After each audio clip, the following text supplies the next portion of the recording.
Assalamualaikum warahmatullahi wabarakatuh. Perkenalkan, nama saya Hafizul Fadli. Pada periode ini saya menjabat sebagai Kabak dari Divisi Pendidikan.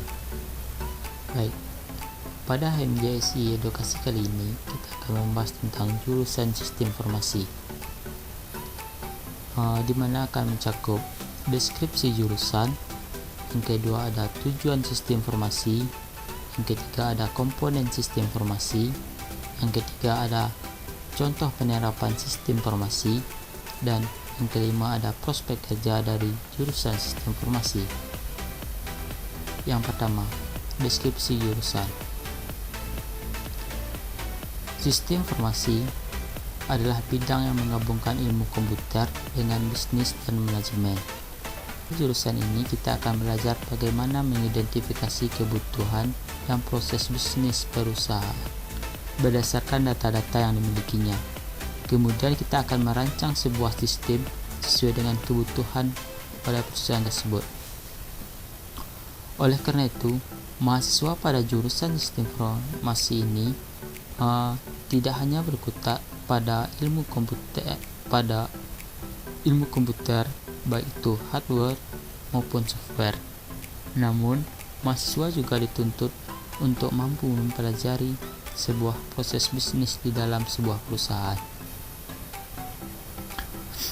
Kemudian yang kedua ada tujuan sistem informasi. Tujuan sistem informasi adalah menghasilkan informasi dari pengolahan data. Informasi yang dihasilkan akan dapat digunakan apabila telah memiliki 3 pilar. Yang pertama ada relevan. Informasi yang tepat sasaran sesuai kebutuhan pengguna. Kemudian yang kedua ada timelines, informasi yang tepat waktu. Ini maksudnya adalah informasi yang masih hangat terjadi, bukan informasi yang telah lama berlalu. Kemudian yang ketiga ada akurat. Informasi yang akurat maksudnya adalah informasi yang telah dibenarkan sebagai fakta dan dapat diterima oleh akal sehat. Apabila 3 pilar tersebut tidak terpenuhi, maka informasi tak dapat dikatakan berguna.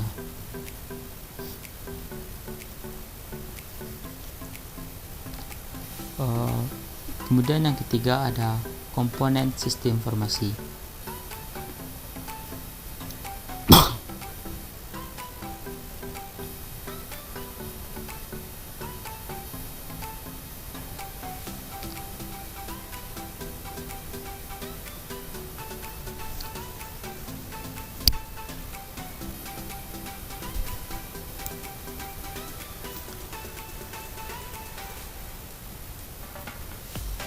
Yang pertama ada sistem informasi manajemen.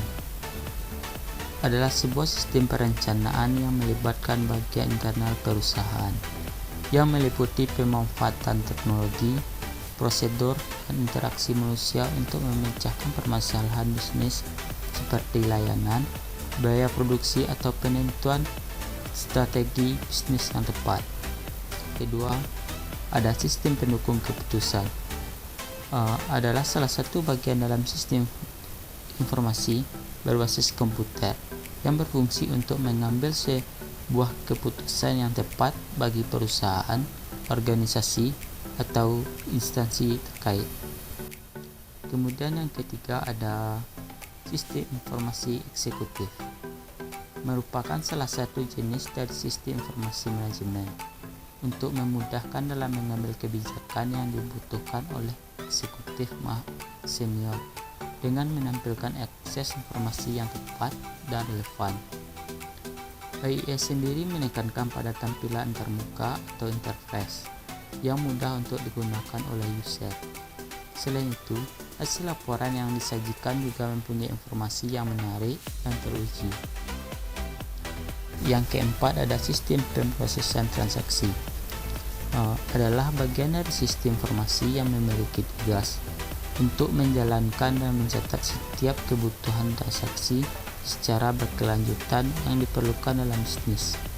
Tujuan utamanya adalah untuk menjawab berbagai pertanyaan rutin dan monitoring setiap transaksi yang dilakukan oleh instansi terkait. Dan yang keempat ada contoh penerapan sistem informasi. Pertama ada e-commerce. E-commerce termasuk ke dalam sistem informasi yang penerapannya dalam bidang ekonomi dan bisnis, di mana setiap kebutuhan transaksi jual beli barang atau jasa dapat dilakukan secara online melalui aplikasi web maupun mobile. Contoh platform dari e-commerce sendiri adalah Tokopedia, Amazon, Bukalapak, Shopee, dan lain sebagainya. Dan yang kedua ada e-learning. E-learning merupakan sistem informasi untuk mengelola berbagai aktivitas seperti pembelajaran, pengolahan data pendidik, dan peserta didik, serta informasi yang berhubungan dengan dunia pendidikan. Penerapan dari e-learning sendiri banyak digunakan untuk instansi pendidikan formal, baik itu negeri maupun swasta, untuk mempermudah proses belajar mengajar menjadi lebih efektif. Yang ketiga ada Fleet Management System, merupakan sistem informasi yang membantu proses monitoring armada logistik dan pengiriman barang supaya proses tracking menjadi lebih sistematis dan terpusat. Biasanya Fleet Management System menggunakan fitur deteksi berdasarkan lokasi dengan menggunakan bantuan GPS.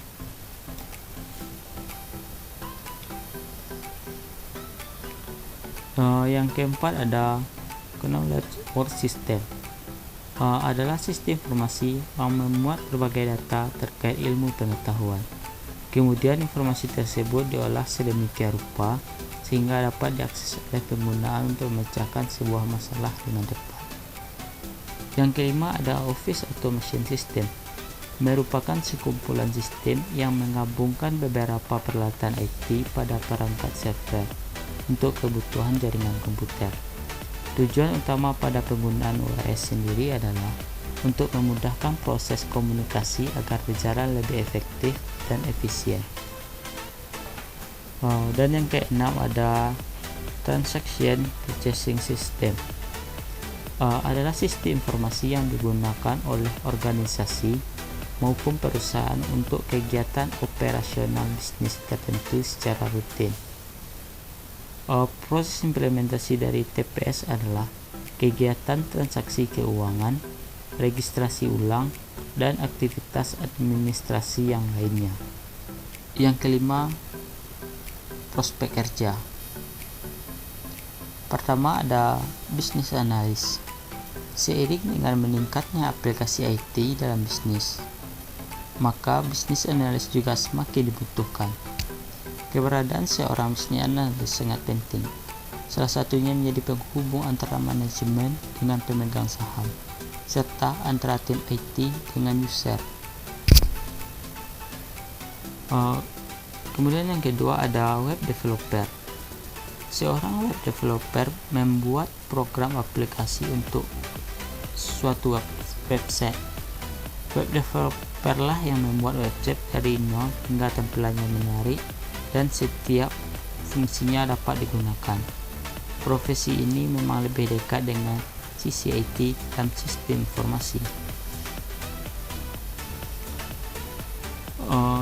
Kemudian yang ketiga ada database administrator. Tugas seorang database administrator adalah mengelola dan merapikan data perusahaan. Di Amerika Serikat sendiri, profesi ini mengalami peningkatan sebesar 11% sejak 2014 hingga 2024. Data yang disebutkan oleh Bureau of Labor Statistics ini melebihi rata-rata peningkatan profesi yang lain. Yang keempat ada IT konsultan. Seorang IT konsultan biasanya membantu klien yang ingin menggunakan IT. IT konsultan juga membantu perusahaan dalam meningkatkan struktur dan efisiensi sistem IT-nya. Dan masih banyak lagi prospek kerja yang dapat kita kerjakan setelah tamatan dari jurusan sistem informasi ini. Nah, itulah penjelasan singkat mengenai jurusan sistem informasi dari saya. Apabila ada kesalahan kata, saya mohon maaf. Saya sudahi dengan Assalamualaikum warahmatullahi wabarakatuh. wabarakatuh.